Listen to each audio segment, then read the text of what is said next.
Hello everyone, कैसे हैं आप सब और कैसी चल रही है आपकी यूपी टेट की प्रिपरेशन। आज इस वीडियो में मैं आप लोग के साथ शेयर करने वाली हूँ कि मैं यूपी टेट की प्रिपरेशन इन दिनों कैसे कर रही हूँ। फर्स्ट ऑफ ऑल मैं बता दूँ कि मेरी कोई स्टडी परफेक्ट नहीं हो रही है। मैं भी आप लोग की तरह नॉर्मल ही पढ़ती हूँ। ऐसा नहीं है कि 10-12 घंटे या 13 घंटे में बैठ के पढ़ रही हूँ। आप लोग के जैसे मैं भी नॉर्मल ही पढ़ती हूँ। मेरा भी कभी कभी मन करता है कि मैं आज पढ़ाई ना करूँ, मन नहीं लगता है, बोरिंग लगता है कि छोड़ दिया जाए आज के लिए। बस मैं हमेशा ये सोचती हूँ कि कुछ ना पढ़ने से अच्छा है कि हम थोड़ा बहुत ही पढ़ लें। मेरा ये होता है कि मैं थोड़ा थोड़ा करके ही आगे बढ़ूँ और अपना जो सिलेबस है उसे कवर करते रहूँ। ये मेरे नोट्स हैं। मैं सीडीपी के नोट्स आप लोग के साथ शेयर कर रही हूँ। मैंने ये नोट्स बनाए हुए सीडीपी के, एंड साइंस के नोट्स भी मैंने साथ में आप लोग के साथ शेयर किए हैं। मैं फ़र्स्ट ऑफ़ ऑल अपना दिन का शुरुआत करती हूँ सीडीपी के साथ। 1 से 2 घंटे मैं चाइल्ड डेवलपमेंट एंड पेडागोजी यानी कि सीडीपी का रिवीजन करती हूँ। बिकॉज़ यूपी टेट में सबसे इम्पॉर्टेंट जो सब्जेक्ट है वो सीडीपी ही है। बिकॉज़ सबको पता है कि सीडीपी कॉन्सेप्ट बेस्ड बिल्कुल डायरेक्ट क्वेश्चन पूछता है।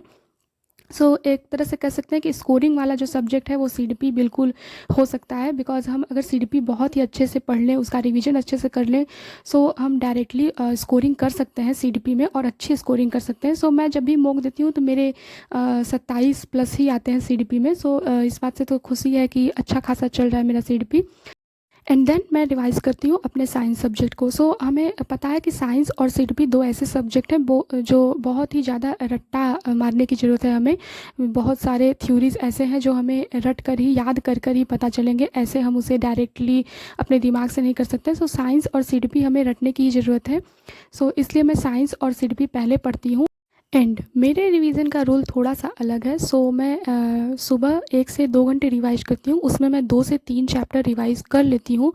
मैं रिवाइज करती हूँ, बस पेजेस पलटती हूँ, सारे जो चैप्टर्स होते हैं उन्हें एनालाइज करती हूँ, अच्छे तरीके से पढ़ती हूँ, 1-2 बार रीडिंग कर लेती हूँ एंड हो गया। फिर नेक्स्ट डे जब मुझे नेक्स्ट चैप्टर अपना रिवाइज़ करना होता है तो मैं पीछे के जो भी 3 चैप्टर, 2 चैप्टर जो भी पढ़ी रहती हूँ उसे दोबारा एनालाइज करती हूँ, दोबारा पढ़ती हूँ और देखती हूँ कि वो चीज़ें मुझे कितनी याद है और फिर उसे रिवीजन कर लेती हूँ। एंड नेक्स्ट चैप्टर भी ऐसे ही रिवाइज करती हूँ। फिर नेक्स्ट डे जब मुझे रिवीजन करना होता है फिर से पीछे के सारे चैप्टर्स को रिवाइज करती हूँ, जिससे 1-2 बार मेरे अच्छे से रिवीजन हो जाते हैं।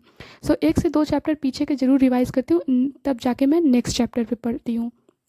और आप लोग से मैं एक बात शेयर कर दूं कि जो भी अभी अपना स्टार्ट किया है या फिर पढ़ चुका है वो प्लीज़ अब रिवीजन पे बिल्कुल फोकस कर ले और बिल्कुल भी न्यू टॉपिक बिल्कुल ये ना सोचे कि न्यू टॉपिक पढ़ना है, हमें न्यू टॉपिक लिखना है। अब न्यू टॉपिक पे बिल्कुल ना अपना जो है टाइम वेस्ट करें। जब जो अब तक आप लोगों ने पढ़ लिया है, जो लिख चुके हैं, जिनका नोट्स बना चुके हैं, आप उसका रिवीजन स्टार्ट कर दीजिए। और मोस्ट इम्पॉर्टेंट थिंग कि आप पूरा अपना फोकस रिवीजन पर दीजिए, ना कि अपने न्यू टॉपिक्स पर या न्यू चैप्टर्स पर जो आप स्टार्ट कर रहे हैं। कोई भी नई चीज़ें स्टार्ट मत कीजिए, बिल्कुल अब बस रिवीजन ही कीजिए। उसके बाद मैं क्लासेस तो नहीं लेती हूँ अब एंड रिवीजन कर लेती हूँ, बट क्लासेस ले लेती हूँ क्वेश्चन के। जो भी मुझे क्वेश्चन अलग से नहीं मिलते हैं उनके क्लासेस अटेंड कर लेती हूँ क्वेश्चन वाले। उसके बाद मैं पढ़ती हूँ हिंदी, और हिंदी में ज़्यादा रट्टा मारने की ज़रूरत नहीं है। मेरी हिंदी थोड़ी बहुत अच्छी है, तो जो भी टॉपिक है, संधि है, सर्वनाम है, संज्ञा है, वाच्य, वाक्य या फिर कोई भी विशेषण, ऐसे करके जितने भी चीज़ें हैं मैं एक बार उसे पढ़ लेती हूँ। बस इतना ही हिंदी में इतना ही करती हूँ। और इंग्लिश के लिए मैं ज़्यादा रिवीजन नहीं करती, बिकॉज मैंने ज़्यादा चीज़ें लिखी भी नहीं है, कुछ इंपॉर्टेंट चीज़ें ही लिखी हैं, उसे ही रिवीजन करती हूँ। एंड मैथ्स के लिए मैं कोई क्लासेस अटेंड नहीं करती हूँ। अब मैंने जब जितना भी पढ़ा है उतने में ही मैं रिवीजन अपना कर रही हूँ, लगा रही हूँ। कोई भी न्यू टॉपिक या न्यू चैप्टर, कोई भी न्यू चीज़ मैं स्टार्ट नहीं करने वाली। अब मुझे जितना पढ़ना था पढ़ चुकी, अब बस रिवीजन पे ध्यान देना है मुझे।